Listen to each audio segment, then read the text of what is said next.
Class 8 का chapter करते हैं ज्योग्राफी का third chapter minerals and power resources.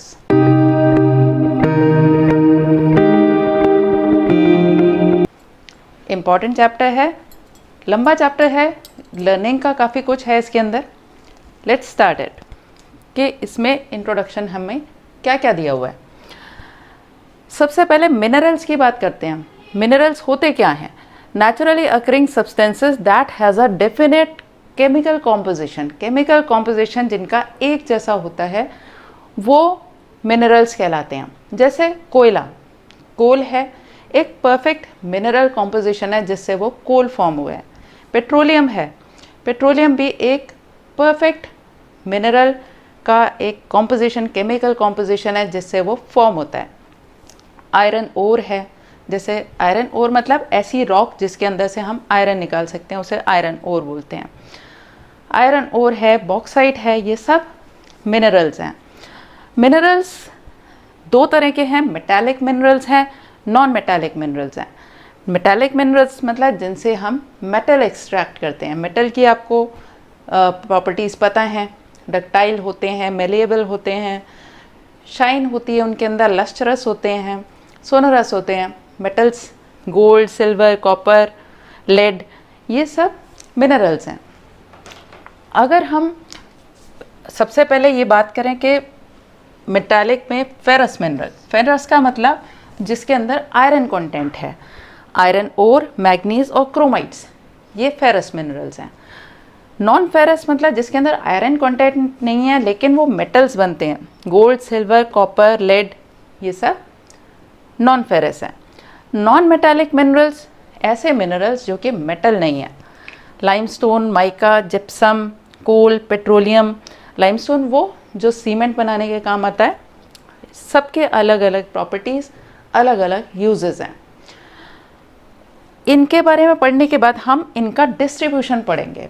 Minerals हर जगह हर मिनरल नहीं मिलता है क्योंकि मिनरल्स की फॉर्मेशन होती है जियोलॉजिकल जो डिफरेंसेस आए होते हैं, चेंजेस आए होते हैं। कहीं पे वोल्केनो है, कहीं इग्नियस रॉक्स हैं, मेटामॉर्फिक रॉक्स हैं। तो अलग अलग तरह से जो डिस्ट्रीब्यूशन भी इनका अलग अलग जगह पे अलग अलग टाइप से मिलता है। जैसे कहीं पे कॉपर मिलेगा, कहीं आयरन मिलेगा अबंडेंस में। इस तरह से डिस्ट्रीब्यूशन जो है अर्थ के ऊपर कॉन्टिनेंटल वाइज, मतलब कॉन्टिनेंट्स में कहाँ कहाँ पे कौन सा मिनरल मिलता है, इसका हम उसके अंदर स्टडी करेंगे लेसन में। उसके बाद हम डिफरेंट पार्ट्स ऑफ इंडिया में कौन कौन से मिनरल्स कहाँ कहाँ मिलते हैं, इसको स्टडी करेंगे इस चैप्टर में। मिनरल्स काम की चीज़ हैं, लिमिटेड हैं। अगर हम ओवर यूज़ करेंगे तो ख़त्म भी हो जाएंगे, कम हो जाएंगे। इसके लिए उसका कंजर्वेशन भी ज़रूरी है, हमें कैसे बचा के चलना चाहिए, ये भी डिस्कस करेंगे इस चैप्टर में। उसके बाद हम आते हैं पावर रिसोर्सेज। पावर मतलब एनर्जी जो जनरेट करे।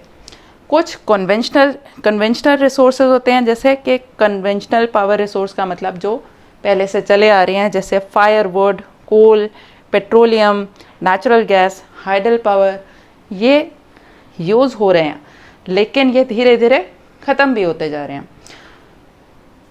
बढ़ती हुई पॉपुलेशन है, रिक्वायरमेंट बढ़ती जा रही है, डेवलपमेंट जैसे फास्ट हो रहा है उतना इन चीज़ों की खपत भी ज़्यादा बढ़ती जा रही है, इनका यूज़ भी ज़्यादा होता जा रहा है। पेट्रोलियम जैसे है बहुत ज़्यादा यूज़ हो रहा है as compare to ancient time.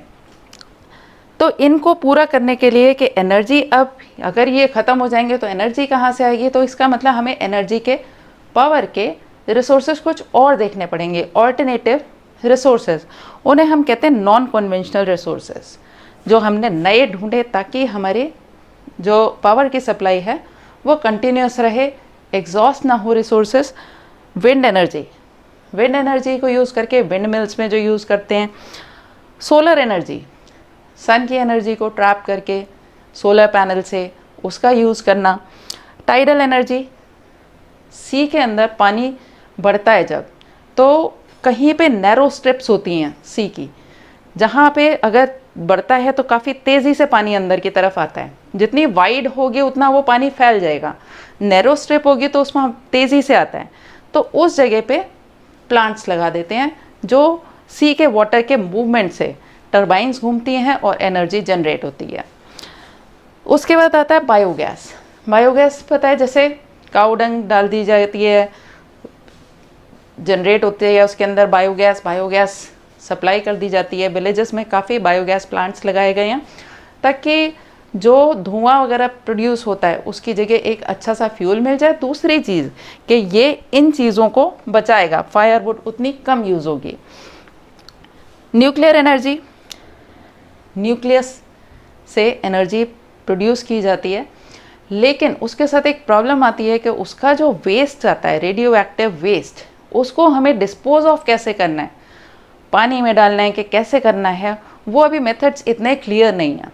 तो ये एनवायरनमेंट के लिए डेंजरस हो सकता है, लेकिन फिर भी न्यूक्लियर प्लांट्स लगे हैं।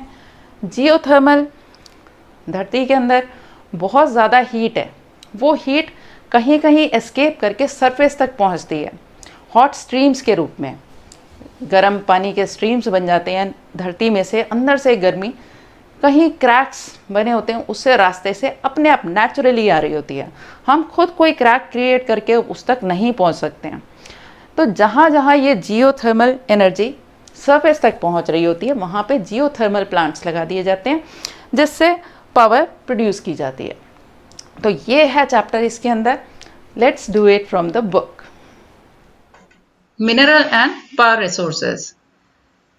Kiri is visiting Sukant in his native place near Dhanbad. Story शुरू होती है कि कीरी गई है सुकांत के पास, उसके नेटिव प्लेस धनबाद में। Kiri is amazed to see that large areas were black.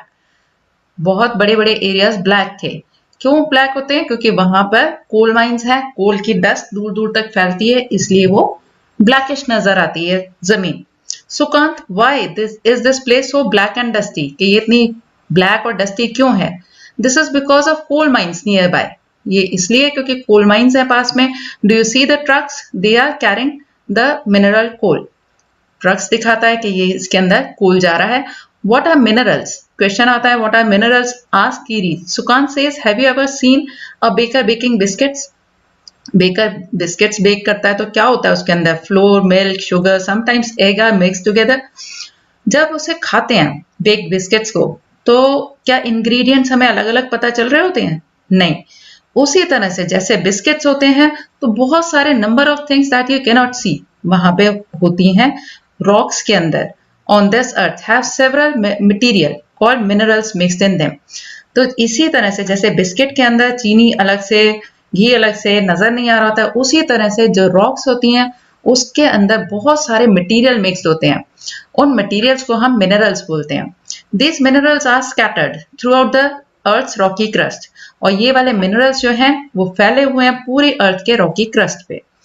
A naturally occurring substance that has definite chemical composition is a mineral. Mineral होने के लिए एक डेफिनेट केमिकल कॉम्पोजिशन होता है।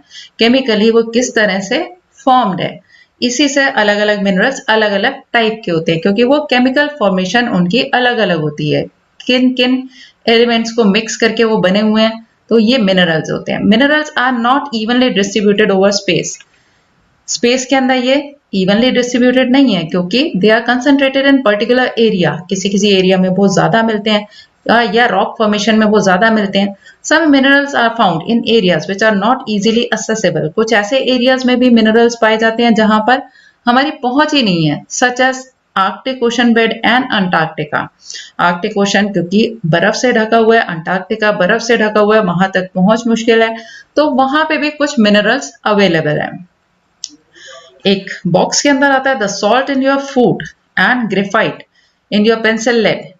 पेंसिल का जो लेड होता है वो ग्रेफाइट, ब्लैक कलर का, ग्रेश ब्लैक, वो ग्रेफाइट, और जो सॉल्ट हम खाते हैं ये भी मिनरल्स हैं।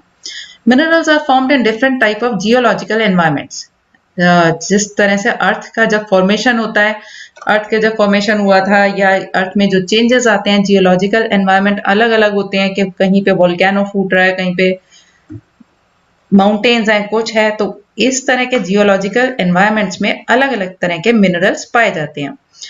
अंडर वेरिंग कंडीशंस, अलग अलग कंडीशन है वहां पे, तो कंडीशन के अकॉर्डिंग मिनरल्स अलग अलग जगह पे कंसंट्रेटेड होते हैं। कहीं कहीं पे, हर जगह एक जैसा मिनरल का डिस्ट्रीब्यूशन नहीं है।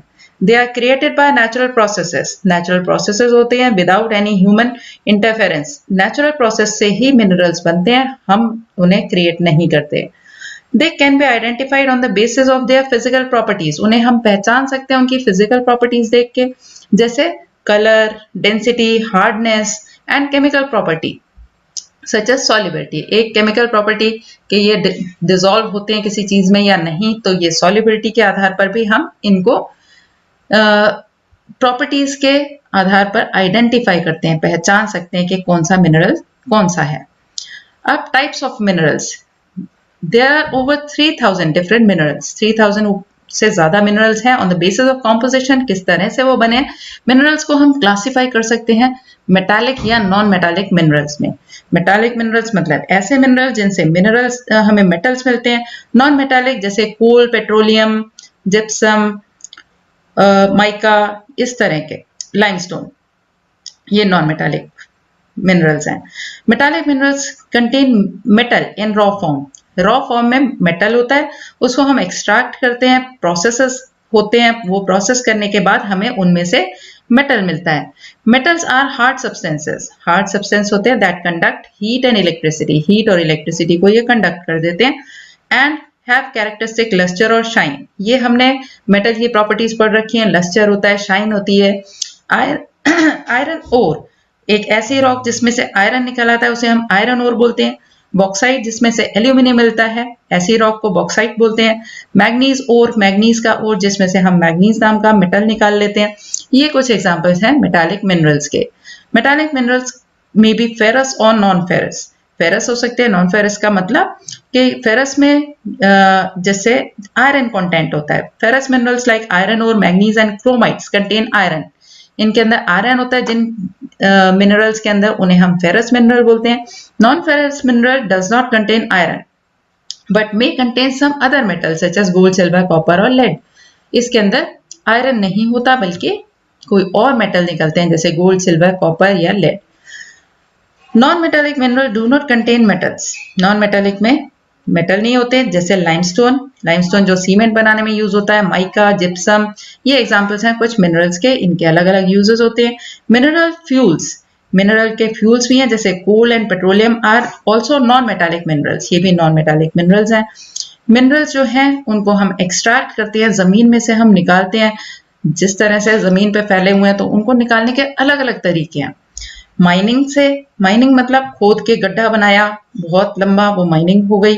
ड्रिलिंग मतलब जैसे पेट्रोलियम अगर निकालना है तो उसके लिए कोई बहुत वाइड खोदने की जरूरत नहीं है, एक ड्रिल यानी एक पतला हमने एक होल बनाया, ड्रिल किया, उससे निकल आता है। या क्वेरिंग, क्वेरिंग का मतलब जो सरफेस के पास पास होता है, अर्थ के सरफेस के पास पास होता है, उसको हम वहां से उस जगह से उखाड़ लेते हैं, जस्ट उसको क्वेरिंग बोलते हैं।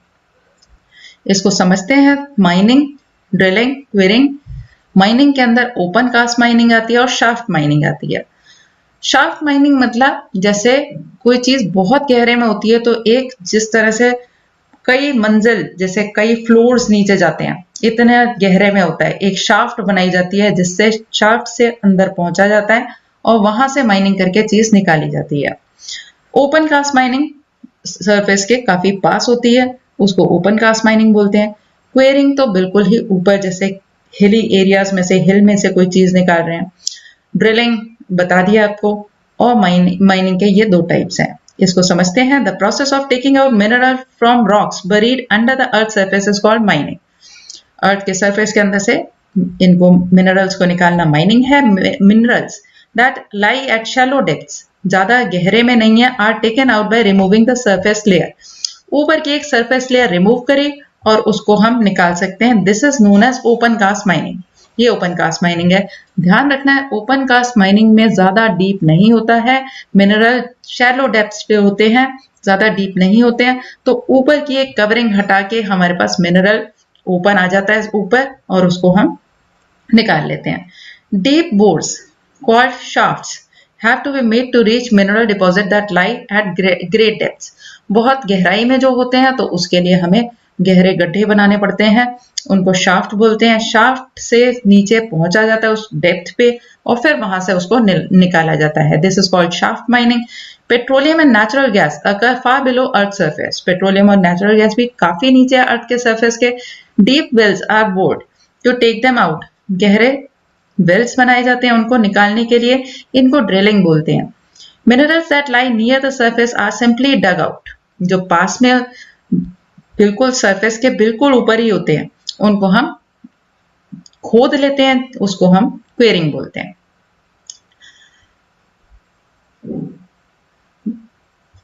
डिस्ट्रीब्यूशन ऑफ मिनरल्स, अब मिनरल्स एक जगह पे तो है नहीं, एक बॉक्स है ये। You can always tell if a rock contain copper, copper को हम कैसे पहचान सकते हैं, रॉक्स को आइडेंटिफाई किया जाता है कि ये इसके अंदर कौन सा मेटल इसमें से निकलेगा। तो कैसे कॉपर की पहचान ये होती है कि rock looks blue in colour, जो ब्लू इन कलर दिखाई दे रही होती है उसमें कॉपर प्रेजेंट होता है। इसी तरह से अलग अलग तरह से आइडेंटिफाई करते हैं जियोलॉजिस्ट कहाँ पे कौन सी रॉक से कौन सा मिनरल निकलेगा। Minerals occur in different types of rocks, अलग अलग टाइप की रॉक्स में होते हैं। Some are found in igneous rocks, igneous rocks molten magma से बनी हुई रॉक होती है, उसके अंदर होते हैं। Some in metamorphic rocks, metamorphic rocks कौन सी है, जो सेडिमेंट्री या इग्नियस रॉक प्रेशर पड़ने से बन जाती हैं, अर्थ के अंदर थोड़ी घुसती हैं, अर्थ के नीचे से हीट आ रही होती है, ऊपर से प्रेशर पड़ता है तो उससे मेटामॉर्फिक रॉक्स बनती हैं। तो इग्नियस रॉक की ही मेटामॉर्फिक रॉक बन गई होती है तो उसमें से भी मिनरल्स मिलते हैं। While others occur in sedimentary rocks, कुछ सेडिमेंट्री रॉक्स में होते हैं। Generally metallic minerals are found in igneous and metamorphic rock formations.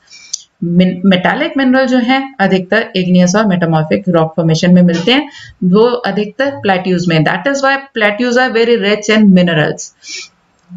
Iron ore in north Sweden, copper and nickel deposit in Ontario, Canada. Iron, nickel, chromites and platinum in South Africa are example of mineral found in igneous and metamorphic rocks. ये सब examples हैं कि कहाँ पे कौन से metallic minerals मिलते हैं। अफ्रीका में जो मिलता है ये प्लैटिनम, ये एक बहुत कीमती वाला वो है मेटल। इग्नियस और मेटामॉर्फिक रॉक्स के अंदर ही ये मिलते हैं। Sedimentary rocks formation, rock formation of plains. Sedimentary rocks कब बनती हैं, जब सेडिमेंट्स इकट्ठे होते जाते हैं, वो हार्डन होती जाती है, वो रॉक्स बन जाती हैं। तो अधिकतर सेडिमेंट्री रॉक्स प्लेन्स में बनती हैं। And young fold mountain contain non metallic minerals like limestone.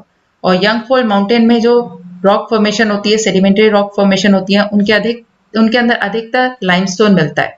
Limestone deposit of Caucasus region of France, Caucasus region of France, manganese deposit of Georgia and Ukraine and phosphate beds of Algeria are some examples. ये non metallic minerals के कुछ examples हैं। और limestone जो है non metallic mineral है, ये याद रखना है। और मैग्नीज जॉर्जिया, यूक्रेन और फॉस्फेट बेड्स ऑफ अल्जीरिया में मिलता है। Mineral fuels such as coal and petroleum are also found in sedimentary strata, sedimentary rocks के ही अंदर कोल या पेट्रोलियम बने हुए मिलते हैं। अब इसका बता रखा है डिस्ट्रीब्यूशन किस तरह से है कॉन्टिनेंट वाइज।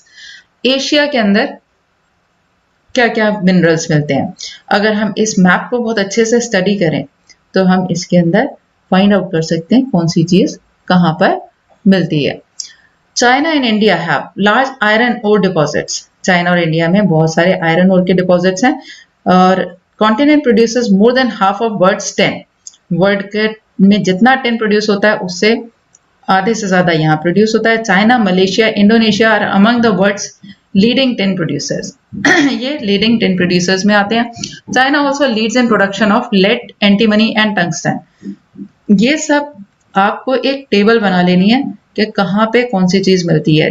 एशिया का बनाया तो चाइना में क्या क्या मिलता है, मलेशिया में, इंडोनेशिया में, ये आप एक बार बना लो तो लर्न करने में आसानी रहेगी। Asia also has deposits of manganese, bauxite, निकल, zinc and copper.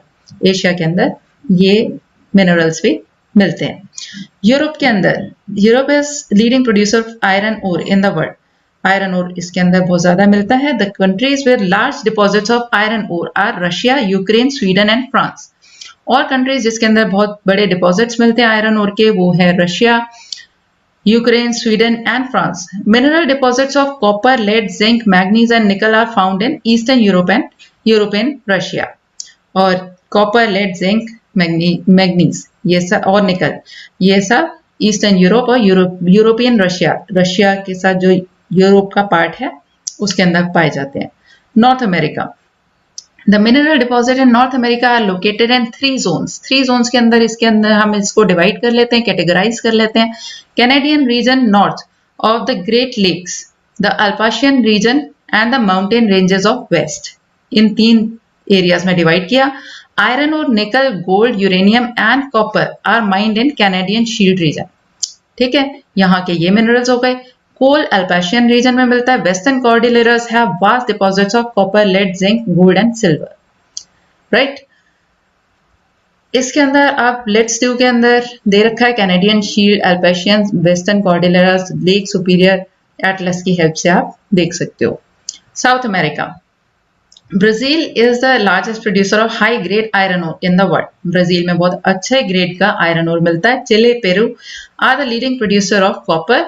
Brazil and Bolivia are among the world's largest producer of tin. Tin के लिए ब्राजील और बोलिविया है। South America has also large deposit of gold, silver, zinc, chromium, manganese, bauxite, mica, platinum, asbestos and diamond. ये सारे minerals south America में मिलते हैं। Mineral oil is also found in Venezuela, Argentina, Chile, Peru and Colombia. Mineral oil in जगह पे मिलता है, ये सब लर्न कर लेना है। Africa is rich mineral resource, rich and mineral resource. Africa बहुत रिच है मिनरल रिसोर्सेज में। It is world's largest producer of diamond, gold and platinum. Diamond, gold, platinum का सबसे बड़ा प्रोड्यूसर है। South Africa, Zimbabwe and Zaire produce a large portion of world's gold. यहाँ पे world का एक बड़ा पोर्शन गोल्ड का यहाँ पे मिलता है। Other minerals found in Africa are copper, iron और chromium, uranium, cobalt and bauxite. ये सारे मिनरल्स भी मिलते हैं। Oil is found in Nigeria, Libya and Angola. So we can say that Africa is very rich in minerals and also ये जितने कीमती वाले मिनरल्स हैं, प्रेशियस मिनरल्स, ये यहाँ पे पाए जाते हैं। Australia is largest producer of bauxite in the world. World के अंदर बॉक्साइट का ऑस्ट्रेलिया लार्जेस्ट प्रोड्यूसर है। It is leading producer of gold, diamond, iron और tin and nickel. It is also rich in copper, lead, zinc and manganese. ये सब learn करना है। Kalgoorlie and Coolgardie areas of western Australia have largest deposit of gold. Kalgoorlie and Coolgardie ये 2 areas हैं western Australia के जिसके अंदर largest deposit of gold पाए जाते हैं। बॉक्स देख लेते हैं ऊपर। A green diamond is rarest diamond. The oldest rocks in the world are in western Australia. They date from 4,300 million years ago, only 300 million years after the earth was formed. Right, बहुत पुराने deposits हैं। Antarctica. Geology of Antarctica is sufficiently well known to predict the existence of variety of mineral deposit. जिस तरह से उसकी formation है उससे पता लगाया जा सकता है कि यहाँ पे मिनरल के डिपॉजिट्स बहुत हैं। Some probably large, जो हैं वो बहुत लार्ज क्वांटिटीज में है। Significant size of deposits of coal in trans-Antarctic mountains and iron near Prince Charles Mountains. ये trans-Antarctic mountain और इंडियन ये iron near Prince Charles Mountain of East Antarctica are forecasted. यहाँ पे अंदाजा लगाया गया कि यहाँ पे बहुत सारे मिनरल्स मिलेंगे। आयरन और gold, silver and oil are also present in commercial quantities. Commercial quantities मतलब कि अगर हम उन्हें निकालें तो उससे काफी अर्न किया जा सकता है। डिस्ट्रीब्यूशन इन इंडिया, अब हमने वर्ल्ड का देखा, कॉन्टिनेंट वाइज देखा, वो आपको लर्न कर लेना है। इसके बाद डिस्ट्रीब्यूशन इन इंडिया, इंडिया में ये बहुत इंपॉर्टेंट है। आयरन कहाँ पे होता है, यहाँ पे प्लेट्यू रीजन जो है काफी रिच है मिनरल्स में। India has a deposit of high grade iron ore. Iron ore का बहुत अच्छा टाइप मिलता है यहाँ पे। Mineral is found mainly in Jharkhand, Orissa, Chhattisgarh, Madhya Pradesh, Goa, Maharashtra and Karnataka. यहाँ पे ये आयरन ओर मिलते हैं। Bauxite, major bauxite producing area are Jharkhand, Orissa, Chhattisgarh, Madhya Pradesh, Gujarat, Maharashtra and Tamil Nadu. Mica deposit mainly occur in Jharkhand, Bihar, Andhra Pradesh and Rajasthan. India is the largest producer and exporter of mica in the world. Copper mainly produced in Rajasthan, Madhya Pradesh, Jharkhand, Karnataka and Andhra Pradesh. आप एक देख रहे होंगे झारखंड बार बार आता है। झारखंड बहुत rich है minerals में। Manganese. India's manganese deposit lie in Maharashtra, Madhya Pradesh, Chhattisgarh, Orissa, Karnataka, and Andhra Pradesh. Then comes limestone. Major limestone producing states in India are Bihar, Jharkhand, Orissa, Madhya Pradesh, Chhattisgarh, Rajasthan, Gujarat, and Tamil Nadu. देख रहे हैं सारे states mainly peninsular India के हैं. Gold. Kolar in Karnataka is the deposit of gold in India. Kolar mines Karnataka में है. These mines are among the deepest in the world, which makes mining of this ore a very expensive process. क्योंकि बहुत गहरे में है तो इसको निकालना भी एक expensive process है. Salt. Salt is obtained from seas, lakes, rocks. India is one of the largest, world's leading producer and exporter of salt. India में पेनिनसुला रीजन के देखो कितनी लंबी इसकी कोस्ट लाइन है, तो सारी कोस्ट लाइन पे सॉल्ट प्रोड्यूस हो सकता है, तो इसीलिए लीडिंग प्रोड्यूसर है इंडिया और एक्सपोर्ट करता है सॉल्ट का. Uses of minerals. अब मिनरल्स को हम यूज कैसे करते हैं? Minerals are used in many industries. बहुत सारी इंडस्ट्रीज में यूज होता है. Mineral which are used for gems. Gems मतलब जो कीमती पत्थर ज्वेलरी वगैरह में यूज होते हैं, are usually hard. These are then set in various styles for jewellery. और फिर इनको सेट कर दिया जाता है, शेप दे दी जाती है उस तरह से कट करके कि वो ज्वेलरी में यूज हो जाते हैं. Copper is another metal use in everything from coins to pipes. Coins से लेके पाइप्स तक सब बनता है कॉपर में, कॉपर से. Silicon use in computer industry is obtain from quartz. Silicon जो कंप्यूटर इंडस्ट्री में बहुत ज्यादा यूज होता है वो क्वार्ट्ज से मिलता है, क्वार्ट्ज नाम के मिनरल से. Aluminium is obtain from its ore bauxite. और एल्यूमिनियम मिलता है, उस एल्यूमिनियम के ओर को हम बॉक्साइट बोलते हैं. is used in automobiles and airplanes. Automobiles और airplanes में यूज होता है. Bottling industry, building and even kitchen cookware. Kitchen के कुकवेयर में भी एल्यूमिनियम यूज होता है. एयरप्लेन्स में आपको पता होगा क्यों यूज होता है, क्योंकि हल्का होता है, लाइट वेट होता है. Conservation of minerals. अब मिनरल्स लिमिटेड हैं, we have to use them so that they sustain. Like sustainable development होता है ना, कि हमें आगे के लिए भी बचा के रखना है, आने वाली जनरेशंस के लिए भी. Minerals are a non renewable resource. Non renewable resource है. It takes thousands of year for formation and concentration of minerals. Formation में, कंसंट्रेशन में बहुत टाइम लगता है. The rate of formation is much smaller than the rate at which humans consume these minerals. Humans जिस rate पे इसको use करते हैं मिनरल्स को, बहुत ज्यादा जैसे डेवलप होते जाते हैं, ज्यादा ज्यादा यूज होता जाता है, उस रेट पे वो बनता नहीं है, रिप्लेनिश नहीं होता. It is necessary to reduce wastage. इसलिए हमें जरूरी है कि हम वेस्टेज को रोकें in the process of mining. Mining के प्रोसेस में निकालते समय जो वेस्टेज होती है उसको मिनिमाइज किया जाए, कम से कम किया जाए. Recycling of metal is another way in which the mineral resources can be conserve. Metals को रिसाइकल कर लिया जाए तो क्या होगा, हम इसको कंजर्व करेंगे. सेकेंड पार्ट शुरू होता है इसका चैप्टर का, power resources. Sunny's mother begins her day by switching on the geyser. She irons Sunny's school uniform before waking him up. यानी एक घर में किस तरह से शुरुआत होती है, पावर का यूज क्या कहाँ कहाँ होता है. गीजर ऑन कर दिया, यूनिफॉर्म प्रेस कर दी, फिर किचन में जाके ग्लास ऑफ ऑरेंज जूस बनाया ब्लेंडर में. और Sunny, have you finished your taking bath? Come and have your breakfast. Calls out mother while preparing breakfast on the gas stove for Sunny. और फिर उसके बाद गैस स्टोव पे उसके लिए ब्रेकफास्ट बनाते हुए उसको आवाज लगाई. दैट मीन्स सुबह सुबह जब शुरुआत ही होती है तभी देखो कितना यूज हो जाता है हमारे घर में पावर का. While going to school, Sunny forgets to switch off lights and fans. This is wrong ना? Every time you get out of a room, you must switch off the lights and fans ताकि उसको हम बचा सकें, energy को हम बचा के चलें. When mother switches them off, she thinks that life in the cities may be more comfortable. But its dependency on more and more gadgets, all of which consume energy, has led to wide gap between the demand and the supply.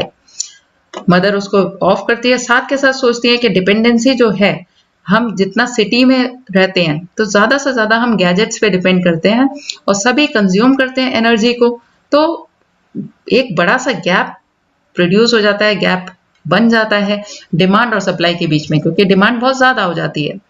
With the advent of science, science जैसे जैसे आगे बढ़ रही है, progress कर रही है और टेक्नोलॉजी बढ़ रही है, the lifestyles are changing very fast. Lifestyle हमारी चेंज हो रही है बड़ी तेजी से. पावर और energy plays vital role in our lives. Power बहुत इंपॉर्टेंट रोल प्ले करती है हमारी लाइफ में। We also need power for industry, agriculture, transport and communication. Industry चलाने के लिए, एग्रीकल्चर के इम्प्लीमेंट्स चलाने के लिए, जैसे जो ट्यूबवेल में से पानी निकालना है, ट्रांसपोर्टेशन करनी है, कम्युनिकेशन या डिफेंस के अंदर, हर एक के अंदर पावर यूज हो रही होती है। पावर रिसोर्सेज में be broadly categorized as conventional and non conventional resources. इसको हमने कैटेगराइज कर रखा है कन्वेंशनल सोर्सेज और नॉन कन्वेंशनल में। Conventional sources of energy are those which have been in common use for a long time. जो काफी समय से हम यूज कर रहे हैं वो कन्वेंशनल रिसोर्सेज हैं। Firewood and fossil fuels are two main conventional resources. Firewood और जितने फॉसिल फ्यूल्स हैं जैसे कोल, पेट्रोलियम, ये कन्वेंशनल एनर्जी रिसोर्सेज है जो हम काफी लंबे समय से यूज करते आ रहे हैं। Firewood is widely use for cooking and heating. Cooking heating के लिए यूज होता है। In our country more than 50% of energy used by villagers come from firewood. वो फायरवुड से लेते हैं। यहाँ पे टेबल दे रखी है, इससे बड़ी आसानी से समझा जा सकता है। ऑयल के नेचुरल गैस एडवांटेजेस क्या है? इजियर टू ट्रांसपोर्ट, टैंकर्स में ट्रांसपोर्ट हो सकता है oil. Basis of petroleum, petrochemical energy. Petrochemical energy मतलब पेट्रोलियम पे बेस्ड जितनी इंडस्ट्रीज हैं उसका आधार है, वो उसका बेसिक चीज जिससे यूज करके वो बनती है, तो वहां यूज होता है ऑयल। डिसएडवांटेजेस क्या है? Depletion of oxygen due to oil spillage and gas leakage. Gas और नेचुरल गैस या ऑयल, अगर ऑयल स्पिल हो जाए पानी में या गैस लीक हो जाए तो डिजास्टर्स होती है।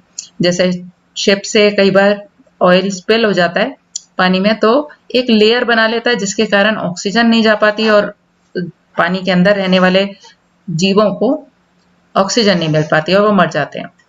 गैस लीक तो पता ही है कितनी डेंजरस होती है। Pollutants released cause acid rain, और इनके पॉल्यूटेंट्स जो होते हैं उसके कारण एसिड रेन हो जाती है। और exploration of new fuel is not easy, और नया फ्यूल ढूंढना कोई आसान काम तो है नहीं। एडवांटेजेस इसकी ये भी है कि easier to transport, natural gas को पाइपलाइंस के थ्रू, काफी सिटीज में पाइपलाइंस के थ्रू ट्रांसपोर्ट किया जाता है। Cleaner than oil and coal, natural gas जो है वो ज्यादा साफ है, यानी पोल्यूटेंट्स नहीं प्रोड्यूस करती। ऑयल और कोल से भी ज्यादा अच्छा फ्यूल ये प्रूव होती है। चीपर देन ऑयल, ऑयल से चीप भी है। अब कन्वेंशनल सोर्सेज ऑफ एनर्जी दे रखा है फायरवुड और कोल। एडवांटेजेस फायरवुड की क्या है? इजी एक्सेस, आसानी से मिल जाता है। जितने विलेजर्स हैं वो जंगल में से या आसपास विलेजेस में से उनको आसानी से मिलता है। Provides energy to a large number of people, बहुत सारे लोग फायरवुड से एनर्जी लेते हैं। इसकी डिसएडवांटेज क्या है? कलेक्शन इज टाइम कंज्यूमिंग, उसको लेके आना टाइम कंज्यूमिंग है। पॉल्यूटिंग होता है, बहुत ज्यादा धुआं प्रोड्यूस करता है। Promoting green house effect, carbon dioxide बढ़ती है एनवायरमेंट में इसको जलाने से, जिससे ग्रीन हाउस इफेक्ट हो जाता है। ग्रीन हाउस इफेक्ट मतलब जब कार्बन डाइऑक्साइड ज्यादा हो जाती है एनवायरमेंट में तो वो हीट को ज्यादा ट्रैप करती है। डिफॉरेस्टेशन तो एक कॉज है ही, जितने पेड़ उखाड़ेंगे उतना डिफॉरेस्टेशन होता जाएगा। अब कोल के एडवांटेजेस एंड डिसएडवांटेजेस हैं। एक्सटेंसिवली अवेलेबल, कोल जो है वो अच्छे से अवेलेबल है। एफिशिएंट कन्वर्जन टू इलेक्ट्रिसिटी, बड़ी अच्छे से कन्वर्ट हो जाता है इलेक्ट्रिक एनर्जी में। लाइक हम कोल से इलेक्ट्रिसिटी प्रोड्यूस करते हैं जिसे हम थर्मल पावर बोलते हैं। कोल जलाया जाता है जिससे हीट प्रोड्यूस होती है, बॉयल होता है वाटर और टर्बाइंस घुमाता है और उससे एनर्जी प्रोड्यूस हो जाती है। डिसएडवांटेजेस इसके ये हैं कि पॉल्यूटिंग सोर्स है, पोल्यूशन होगा जितना कोल जलाएंगे। और बल्कि टू ट्रांसपोर्ट, कोल को लेके आना ट्रक्स भर के तो ट्रांसपोर्ट करने में मुश्किल रहती है। हाइडल पावर, हाइडल पावर मतलब जो डैम्स पे हम इलेक्ट्रिसिटी प्रोड्यूस करते हैं। एडवांटेजेस इसकी हैं, नॉन पोल्यूटिंग है। कोयले को तो जला के जब बनाई जाती है तो पोल्यूशन होता है, इसके कोई पोल्यूशन नहीं होता। प्रोमोट्स इरिगेशन एंड फिशिंग, और जिस जगह डैम बने होते हैं वहां से इरिगेशन के लिए भी पानी जा रहा होता है तो इरिगेशन को भी सपोर्ट करता है। और फिशिंग, वहां पे फिशिंग टैंक्स बन जाते हैं। चीप भी है, सस्ता है, लेकिन इसके कुछ डिसएडवांटेजेस ये हैं कि जहां पे डैम बनाया जाता है उसके बहुत बड़े एरिया से लोगों को, लोकल कम्युनिटी को हटाया जाता है वहां से। इंड्यूस लो, एक्सपेंसिव टू सेटअप। इंड्यूडेट्स लो, इसके अंदर प्रोडक्शन जो है थोड़ा कम आता है और एक्सपेंसिव है ये सेटअप करने में। सेटअप जब लगाया जाता है डैम का काफी एक्सपेंसिव पड़ता है। The remains of plants and animals which were buried under the earth for millions of years got converted by heat and pressure into fossil fuel. Fossil fuel कैसे बने? हम इन्हें fossil fuel इसलिए बोलते हैं कि बहुत सारे plants और animals किसी टाइम पर अर्थ के सरफेस के बहुत गहराई में जाकर millions of years ago ऐसे दब गए थे कि बिना एयर मिले वो धीरे धीरे डिकम्पोज होके, मतलब इसका डिकम्पोजिशन वैसे नहीं हो पाया बल्कि चेंज हो गई है, कन्वर्ट हो गए फॉसिल फ्यूल में. Fossil fuel such as coal, petroleum, natural gas are main sources of conventional energy. Petroleum, natural gas और कोल मेन सोर्स है कन्वेंशनल एनर्जी के. कन्वेंशनल मतलब जो हम यूज करते आ रहे हैं. The reserves of these minerals are limited. ये तो सबको पता है कि ये लिमिटेड ही है. The rate at which growing world population is consuming them is far greater than the rate of their formation. जिस स्पीड से बनते हैं वो तो बहुत ही स्लो है एज कंपेयर टू जो स्पीड आ चुकी है कंजम्पशन की, क्योंकि वर्ल्ड की पॉपुलेशन बहुत ज्यादा बढ़ चुकी है. So these are likely to be exhausted soon. ऐसा लगता है कि ये जल्दी ही खत्म हो जाएंगे. Now come to coal. This is the most abundantly found fossil fuel. सबसे ज्यादा पाया जाता है क्वांटिटी में. It is use as a domestic fuel. Villages में डोमेस्टिक फ्यूल की तरह यूज होता है. इंडस्ट्रीज में यूज होता है. आयरन और स्टील की इंडस्ट्री में हीट चाहिए होती है इनको बहुत ज्यादा, आयरन और स्टील इंडस्ट्री में, तो वो कोल ही प्रोड्यूस करता है उस हीट को. Steam engines and to generate electricity. And electricity generate करने के लिए थर्मल पावर स्टेशन में कोल यूज किया जाता है. Electricity from coal is called thermal power. जो इलेक्ट्रिसिटी हमें कोयले से मिलती है उसे थर्मल पावर बोलते हैं. The coal which we are using today was form millions of years ago. आज जो कोल यूज कर रहे हैं वो मिलियंस ऑफ ईयर्स अगो बना था. When giant ferns and swamps got buried under the layer of earth. जब बहुत बड़े बड़े फर्न उगे हुए थे और उनके स्वैम्प्स थे, दलदल वाला कीचड़ वाला इलाका, और वो पूरा का पूरा इलाका जो था वो बरी हो गया लेयर ऑफ अर्थ के बहुत गहरे में. Coal is therefore referred to as buried sunshine. इसलिए इसको buried sunshine बोलते हैं कि अंदर चली गई. The leading coal producer of the world are China, USA, Germany, Russia, South Africa and France. This you have to learn कि world में कहाँ मिलते हैं और इंडिया के कौन से कोल प्रोड्यूसिंग एरियाज हैं. रानीगंज, झरिया, धनबाद, बोकारो एंड झारखंड. इन झारखंड बहुत रिच है मिनरल्स में. Now come to petroleum. Petroleum that keeps your car running as well as the oil that keeps your cycle from squeaking. Mobile oil जो यूज होता है जिससे साइकिल में lubrication मिल जाती है, वो या कार को रन करने का जो फ्यूल है, both began as a thick black liquid called petroleum. ये शुरुआत में एक थिक और ब्लैक कलर का लिक्विड था जिसे पेट्रोलियम बोलते हैं. It is found between the layers of rocks. Rocks की लेयर्स के बीच में इसके डिपॉजिट्स होते हैं और उसको ड्रिल करते हैं ऑयल फील्ड में. ऑयल फील्ड का एक फोटो भी दिखा रखी है फर्स्ट पेज पे. लोकेटेड इन ऑफ शोर. ऑफ शोर मीन्स जहां समुद्री किनारा है उससे काफी आगे जाके समुद्र के बीच में से सी के बेड के अंदर ड्रिल करके फिर इन्हें निकाला जाता है. एंड कोस्टल एरियाज, कहीं ऑफ शोर मतलब शोर से दूर और कहीं कोस्टल एरियाज में बिल्कुल जहां समुद्री किनारा होता है वहां पे मिलते हैं. This is then sent to refineries. और ये जो थिक ब्लैक लिक्विड निकलता है उसको रिफाइनरीज में भेजते हैं. रिफाइनरीज जैसा नाम से पता चलता है कि वो उसको रिफाइन करके एक ऐसे उसमें फॉर्म में ले आती है जिसको हम यूज करते हैं. Which process the crude oil. ये कच्चा तेल जो होता है उसको प्रोसेस करती है and produce a variety of products. बहुत सारे प्रोडक्ट्स बनते हैं जैसे diesel, petrol, kerosene, wax, plastics and lubricants.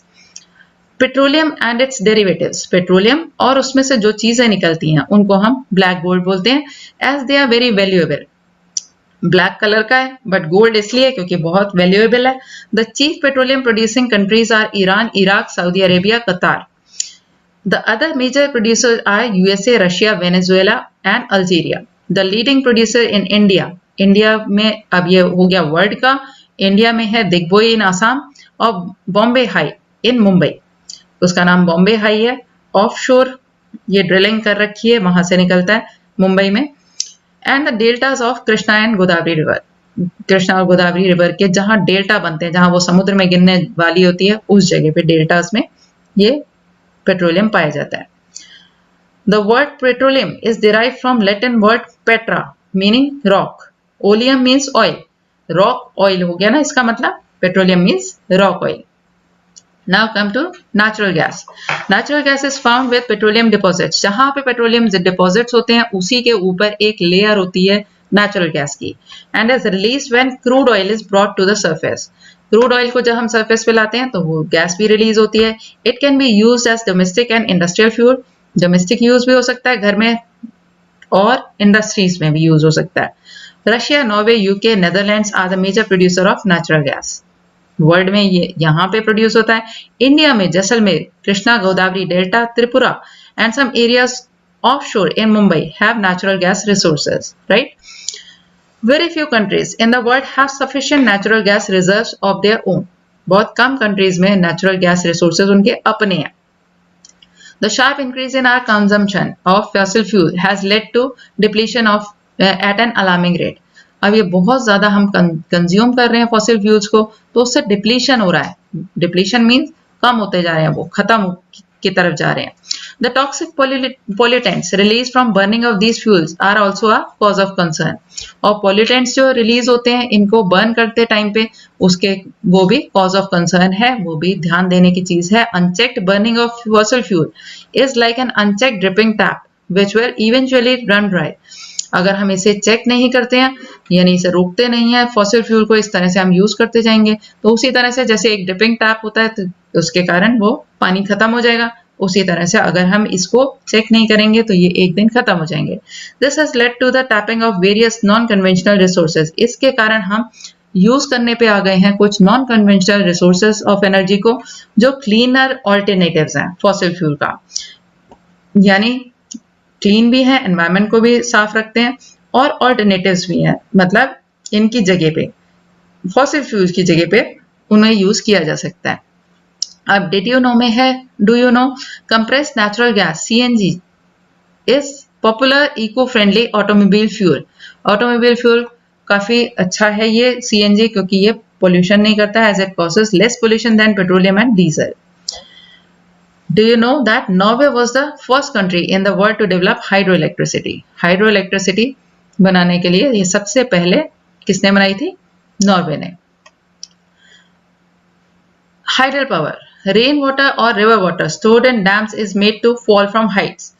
बहुत ऊंची हाइट से रेन वाटर या रिवर वाटर जो डैम्स में इस तरह से जैसे रिवर फ्लो करती है तो रिवर का एक स्लोप होता है, तो जहां पे स्लोप होता है एक वॉल बना दी जाती है बहुत बड़ी, जो जैसे जैसे नीचे जाती है प्रेशर इंक्रीज होता है तो बहुत वाइड होती है.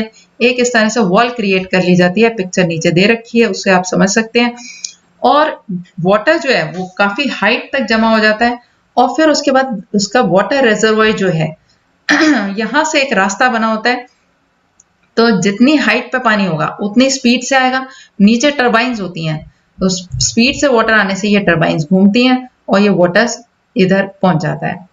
तो एक हाइट बढ़ाने के लिए ये जो डैम बनाया जाता है तो इसके कारण यहाँ पे बहुत सारी चीजें हो जाती हैं, रिजर्वायर बनता है तो यहाँ पे फिशिंग के टैंक्स भी बन जाते हैं. और अगर हाइट पे पानी है तो यहाँ से अगर कनेक्ट करके इरिगेशन के लिए पानी पहुंचाया जाता है तो वो भी आसानी से दूर दूर तक पहुंच जाता है. यहीं पे पावर जनरेटर लगे होते हैं, टरबाइन घूमती है, जनरेटर से इलेक्ट्रिसिटी प्रोड्यूस होती है और ये पाइलन्स लगे हैं, इनके थ्रू ट्रांसपोर्ट हो जाती है इलेक्ट्रिसिटी डिफरेंट प्लेसेस में. Rain water, river water stored in dams is made to fall from height. Height से गिराया जाता है. Falling water flows through pipes inside the dam over turbine blades placed at the bottom of the dam. Dam के नीचे ये placed होता है, turbine इस पे से मूव करता है, moving blades then turn the generator to produce electricity. यहाँ पे जनरेट हो जाती है इलेक्ट्रिसिटी, इसको हाइड्रो इलेक्ट्रिसिटी बोलते हैं. डैम पे प्रोड्यूस हुई इलेक्ट्रिसिटी को हाइड्रो इलेक्ट्रिसिटी बोलते हैं. The water discharge after the generation of electricity is use for irrigation. और ये जो इरिगेशन के लिए पानी यूज हो जाता है. 1/4 of the world's electricity is produced by hydel power.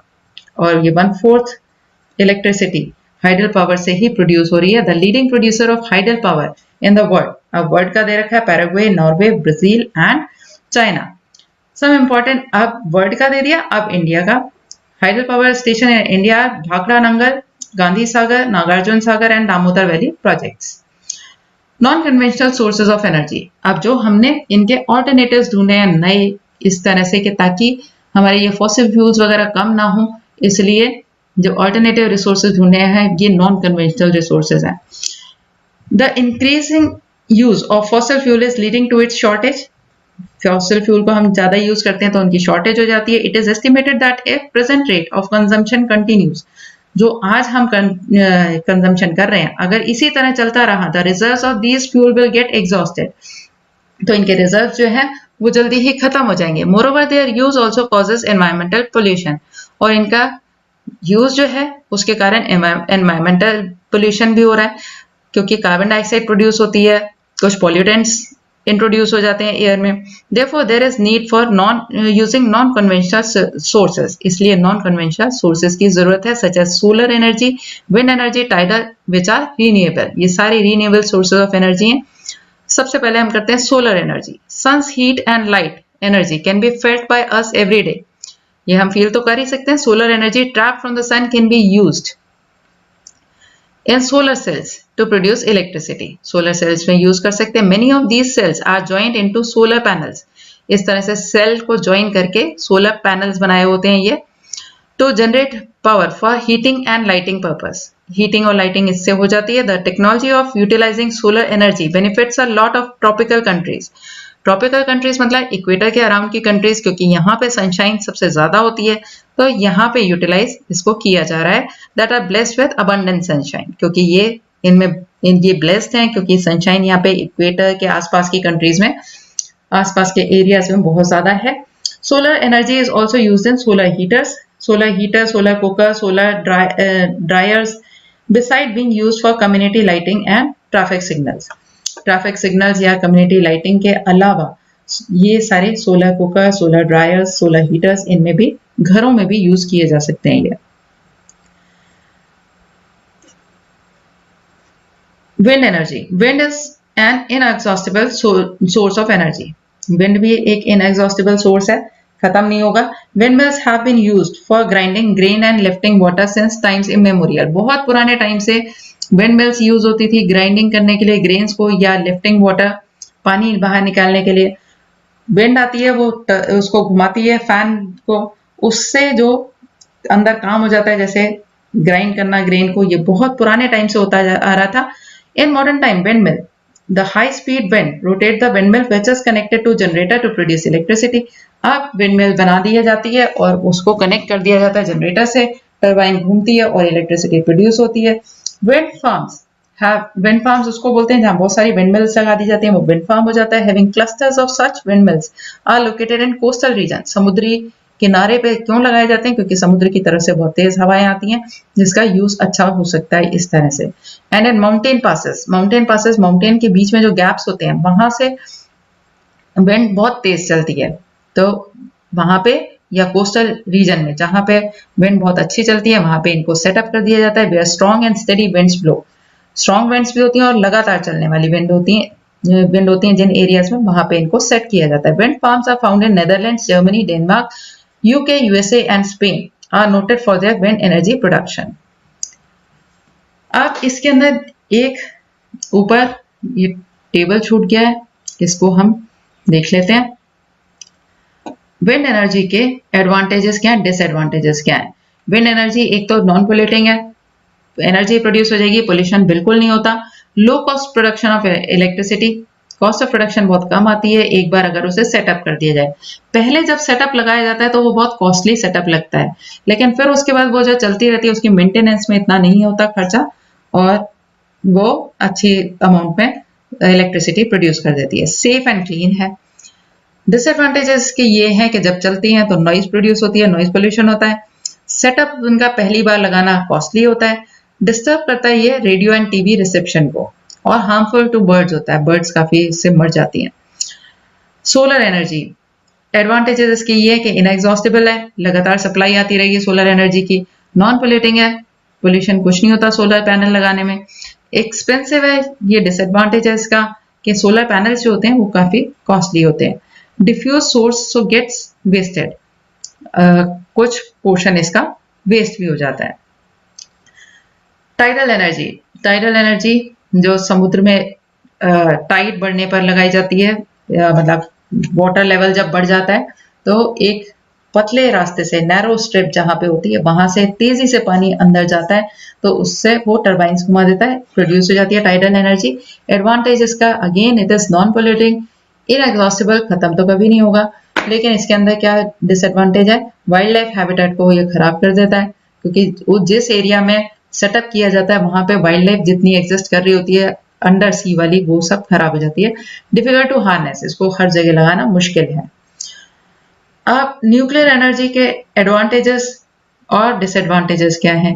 Nuclear energy, बहुत सारी एनर्जी मिल जाती है हमें, लेकिन डिसएडवांटेज ये है कि इसके अंदर कुछ जो रेडियो एक्टिव वेस्ट जो प्रोड्यूस होता है, वो कहाँ पे उसको डिस्पोज ऑफ कैसे करना है, कहाँ फेंकना है, किस तरह से उसको खत्म करना है, ये हमें पता नहीं है, तो एनवायरमेंट के लिए डिजास्टर्स भी हो सकता है और एक्सपेंसिव भी है, इसका सेटअप लगाना एक्सपेंसिव है। बायोगैस के एडवांटेजेस हैं, लो कॉस्ट पे इसका सेटअप हो जाता है, इजी टू ऑपरेट, आसानी से चलाने में इसमें कोई खास मुश्किल नहीं आती, और बायो वेस्ट का सारा यूज हो जाता है। डिसएडवांटेज ये है कि ग्रीन हाउस इफेक्ट तो होता ही है, कार्बन डाइऑक्साइड इसमें इसके प्रोडक्शन में बहुत ज्यादा प्रोड्यूस होती है, जो एक ग्रीन हाउस इफेक्ट देती है। मीथेन और कार्बन डाइऑक्साइड वगैरह ज्यादा कंसंट्रेशन हो जाने से अर्थ का टेम्परेचर बढ़ता है। जियोथर्मल एनर्जी, जो धरती के अंदर हीट है, वो कहीं क्रैक्स क्रेवाइसेस में से ट्रैवल करके ऊपर तक पहुंच रही होती है, हॉट स्ट्रीम के रूप में वो ऊपर आ रही होती है। एडवांटेज इसके ये हैं कि eco friendly and always available है, जहां से हीट आ रही है आती रहेगी, और इको फ्रेंडली है, किसी तरह एनवायरमेंट को खराब नहीं करती। डिसएडवांटेज ये है कि ये हर जगह तो नहीं होती, located far away from cities and so costly to transport the electricity, इसलिए इसको ट्रांसपोर्ट करना मुश्किल है, क्योंकि जियोथर्मल एनर्जी हम जहां चाहें वहां नहीं लगा सकते। अब हम आते हैं विंड एनर्जी, हमने पढ़ लिया। न्यूक्लियर पावर पे, nuclear power is obtain from energy stored in the nuclei of atoms. Atom के अंदर जो न्यूक्लियस होता है, उसके अंदर जो एनर्जी स्टोर्ड होती है, वो atoms of naturally occurring radio active element, कुछ रेडियो एक्टिव एलिमेंट होती है, हर एक के नहीं, कुछ रेडियो एक्टिव एलिमेंट्स कहलाते हैं, यूरेनियम और थोरियम है जैसे। तो इसके एटम्स के न्यूक्लियस में, एटम के अंदर भी एक जो न्यूक्लियस होता है, उसके अंदर जो एनर्जी स्टोर्ड होती है, वो निकालने को हम न्यूक्लियर पावर कहते हैं। These fuel undergo nuclear fission, nuclear fission होता है, न्यूक्लियस ब्रेक होता है, न्यूक्लियर रिएक्टर, और उससे एमिट होती है पावर निकलती है। Greatest producer of nuclear power are USA and Europe, और इंडिया में Rajasthan and Jharkhand have large deposit of uranium and thorium is found in large quantities in monazite sands of Kerala. Kerala में और झारखंड में और राजस्थान में बहुत सारा है uranium and thorium. The nuclear power station in India are located in Kalpakkam in Tamil Nadu, Tarapur in Maharashtra, Rana Pratap Sagar near Kota in Rajasthan, Narora in Uttar Pradesh and Kaiga in Karnataka. Right, इसमें दिखा रखा है heat from fission, nuclear reactor है, हॉट वाटर जाता है, हॉट वाटर यहाँ पे आएगा, स्टीम प्रोड्यूस होगी, उससे टरबाइन रोटेट करेगी, जनरेटर जनरेट करेगा इलेक्ट्रिसिटी। न्यूक्लियर रिएक्टर के अंदर जहां पे एनर्जी प्रोड्यूस हो रही है न्यूक्लियर के फिशन से, न्यूक्लियर फिशन मतलब न्यूक्लियस जहां पे अलग होता है, मतलब टूटता है, ब्रेक होता है, तो इससे हॉट वाटर इसके चारों ओर होता है, हॉट वाटर ट्रैवल करता है, इधर आता है, स्टीम प्रोड्यूस होती है, स्टीम टरबाइंस को घुमाती है और इलेक्ट्रिसिटी प्रोड्यूस होती है। लेकिन इसका सबसे बड़ी प्रॉब्लम ये है कि इसके बाद जो ये वेस्ट बचता है उसको कहाँ पे डिस्पोज ऑफ करना है। Geothermal energy, heat energy obtain from the earth is geothermal energy. Earth के अंदर जितनी हीट स्टोर्ड है, वो हीट प्रेजेंट है, वो जियोथर्मल एनर्जी है। Temperature in the interior of earth rises steadily as we go deeper, जैसे गहरे में जाते जाते हैं वैसे हीट बढ़ती जाती है। समटाइम्स दिस हीट एनर्जी में surface itself from the in the form of hot spring, कई बार ये सरफेस तक पहुंच जाती है हॉट स्प्रिंग्स के रूप में। This heat energy can be used to generate power, इससे हम पावर जनरेट कर सकते हैं। Geothermal energy is in form of hot springs, hot spring जैसे ये एक फिगर भी दिखा रखी है। जियोथर्मल एनर्जी यहाँ पे आ रही है, अपने आप क्रैक्स बने होते हैं, नेचुरल क्रैक्स होते हैं, वहां से आ रही होती है, और इसको हम यूज करते हैं टरबाइन घुमाने के लिए इस हॉट वाटर को, और ये जनरेटर से जनरेट हो जाती है इलेक्ट्रिसिटी। लेकिन ये हर जगह पे नहीं हो सकता, जहां पे नेचुरली निकल रही है ये हीट वहीं पे ये सेटअप हो सकता है। Geothermal energy in the form of hot spring has been used for cooking, heating and bathing for several years. कई सालों से इसको यूज करते हैं हम गर्म पानी का। USA has the world's largest geothermal power plant followed by New Zealand, Iceland, Philippines and central America. US के अंदर लार्जेस्ट जियोथर्मल पावर प्लांट है, उसके बाद न्यूजीलैंड, आइसलैंड, फिलीपींस में। अब इंडिया पे आते हैं। जियोथर्मल प्लांट्स कहाँ पे है? Manikaran in Himachal Pradesh and Puga valley in Ladakh. अब आती है tidal energy.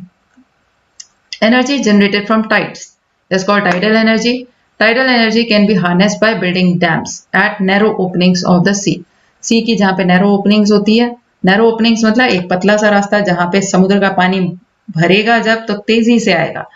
During high tide, जब हाई टाइड होती है, energy of the tides is used to turn the turbines. और ये वाटर जब तेजी से आता है तो वो टर्बाइंस को टर्न करता है। Installed in dam to produce electricity. इस तरह से डैम्स बना दिए जाते हैं। इसमें ये जो जगह है यहाँ से निकल के पानी ऐसे पास करता है तो बीच में टर्बाइंस है, जनरेटर है, टर्बाइन घूमती है, जनरेटर घूमने से इलेक्ट्रिसिटी प्रोड्यूस हो जाती है।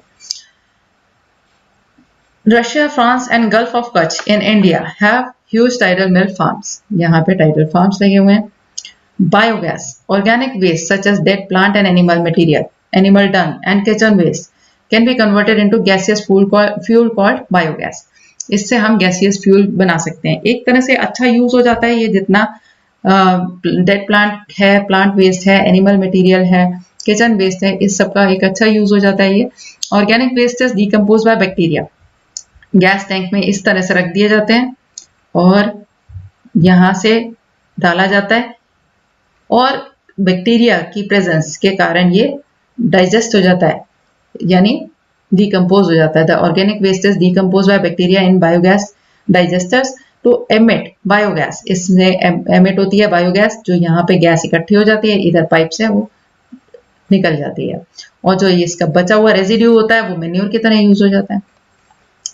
Biogas is an excellent fuel for cooking and lighting and produce huge amount of organic manure each year.